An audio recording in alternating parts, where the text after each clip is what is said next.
Hello friends. आज हम पढ़ेंगे 60 day of English speaking course में। आज का अपना दिन है 5वां दिन, जो कि आज हम पढ़ेंगे वर्तमान काल। वर्तमान यानी काल मतलब प्रेजेंट टेंस। प्रेजेंट टेंस में आज हम पढ़ेंगे कि प्रेजेंट टेंस में अपन किस तरीके से इज एम आर का यूज़ करते हैं, डज और डू का यूज़ करते हैं। और इस प्रेजेंट टेंस में तीन चार तरह के टेंस होते हैं, जैसे कि प्रेजेंट इंडिफिन प्रेजेंट टेंस हो गया, प्रेजेंट कंटिन्यूस हो गया, प्रेजेंट परफेक्ट हो गया, प्रेजेंट परफेक्ट कंटिन्यूस हो गया। ठीक है, इस तरीके के अपन पढ़ेंगे। तो अपन इसमें पढ़ते हैं कि अंग्रेजी भाषा में प्रेजेंट टेंस की क्रिया चार रूपों में बांटी गई, चार तरीके से बांटी गई है। जैसे कि अपन एग्जाम्पल में देखते हैं कि राम स्टडीज़ यानी राम पढ़ रहा है। ठीक, पहली ये हो गया। दूसरा हो गया राम इज़ स्टडीज़ यानी राम पढ़ रहा है। ठीक है, या राम पढ़ता है। ठीक है, उसके बाद राम हैज़ स्टडीज़ क्या हो जाएगा, राम ने पढ़ लिया है। उसके बाद Ram has been studies since morning यानी राम सुबह से पढ़ रहा है। ये चार तरीके से टेंस हो गए, जो कि चारों कौन कौन से हो गए, present indefinite, present continuous, present perfect और प्रेजेंट परफेक्ट कंटिन्यूस। ठीक है, तो यहाँ पर क्या हो रहा है, यहाँ पर वाक्य में किसी भी वर्तमान काल की तो है, पर वो समय निश्चित नहीं है। उसका क्या है, समय निश्चित नहीं है। ठीक है, तो राम स्टडीज़ यानी राम पढ़ तो रहा है, लेकिन उसका समय पता नहीं है कि कब से पढ़ रहा है। उसके दूसरे वाक्य में क्या कहा है, वर्तमान काल में क्रिया चल रही है यानी चल रही है। तो क्या, राम इज स्टडीज़ यानी राम पढ़ तो रहा है, राम पढ़ रहा है बस। ठीक है, तीसरे वाक्य में राम हैज़ स्टडीज़, राम ने पढ़ लिया है, लेकिन क्रिया हो चुकी है। क्या हो चुकी है, अब क्रिया जो है, वर्क जो है उसका हो चुका है। उसके बाद अधिक समय नहीं बीता है, लेकिन उसका अधिक समय नहीं बीता है। ठीक है, और चौथे वेद में क्या है, Ram has been studies since morning. Ram मतलब जो क्रिया कर रहा है वो निश्चित समय से कर रहा है। ठीक है, चल रही वो। तो ये चारों टेंस हो गए। अपन अब इसमें देखेंगे कि डू और डस का प्रयोग और इज एम आर का प्रयोग किस तरीके से होता है। ठीक है, तो अपन पढ़ते हैं इसमें। ये एक प्रोसेस है, मतलब इस तरीके से बताया गया है जिसमें कि दो भाई जो है बातचीत कैसे कर रहे हैं, और वो उसमें डू और डस का प्रयोग, इज एम आर का प्रयोग किस तरीके से होता है। तो अपने सबसे पहले आता है मनीष। क्या तुम अंग्रेजी पढ़ते हो? मनीष का इंग्लिश क्या बोलेंगे अपन, ये do you study English. Shyamal क्या बोलता है, हाँ श्यामल, आई यस आई डू यानी मैं पढ़ता हूँ। क्या हो जाएगा, मनीष क्या बोलता है, क्या लता तुम्हारे घर आती है। इंग्लिश का क्या हो जाएगा, does Lata come to your house. ठीक है, उसके बाद क्या हो जाएगा, श्यामल, हाँ वही कभी कभी आती है। Yes she come something sometimes. क्या दूसरे मित्र भी तुम्हारे पास आते हैं। ये हो जाएगा do other also come to you. उसके शामिल हुए, हाँ वे भी आते हैं। Yes they do. उसके क्या हो जाएगा, क्या तुम मुंबई रहते हो। Do you stay in Mumbai. उसका नहीं मैं कोलकाता रहता हूँ। तो क्या, no I stay in Kolkata, I stay in Kolkata. ठीक है, उसके बाद अपन देखते हैं इज एम आर का प्रयोग देखते हैं अपन।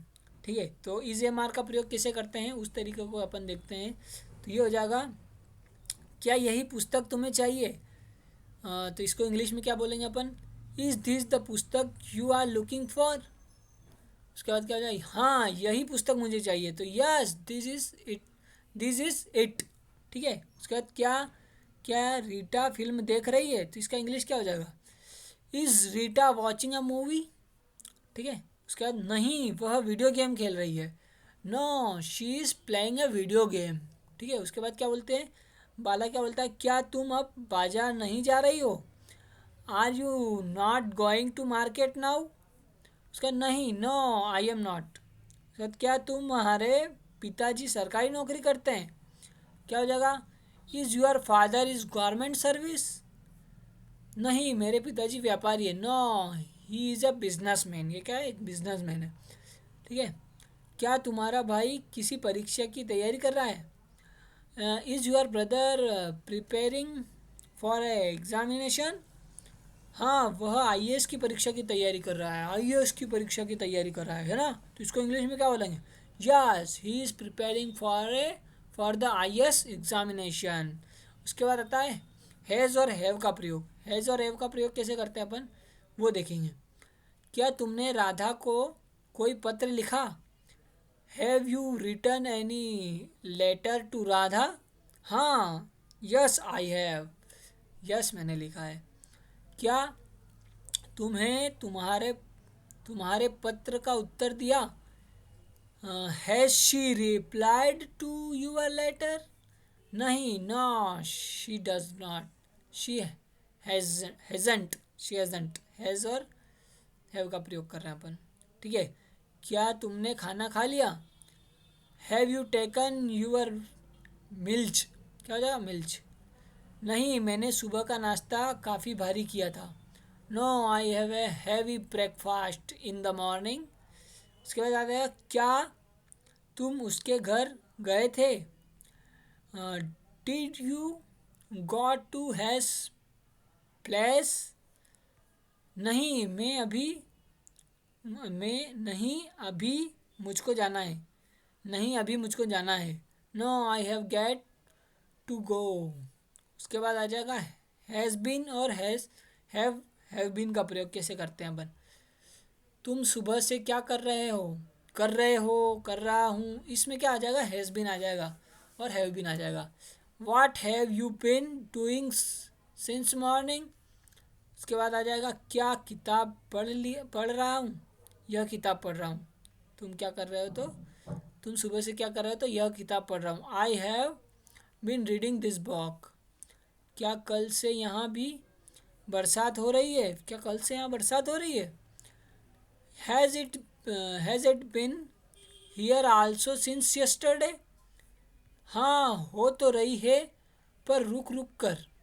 क्या बोल रहा है? हो तो रही है बरसात लेकिन रुक रुक कर। इसको इंग्लिश में क्या बोलेंगे? Yes, it has bin but not continuously, ठीक है। इसके बाद क्या पानी काफ़ी देर से उबल रहा है? Has the water been boiling for long? क्या नहीं, अभी थोड़ी देर से उबल रहा है। तो क्या बोलेंगे इसको?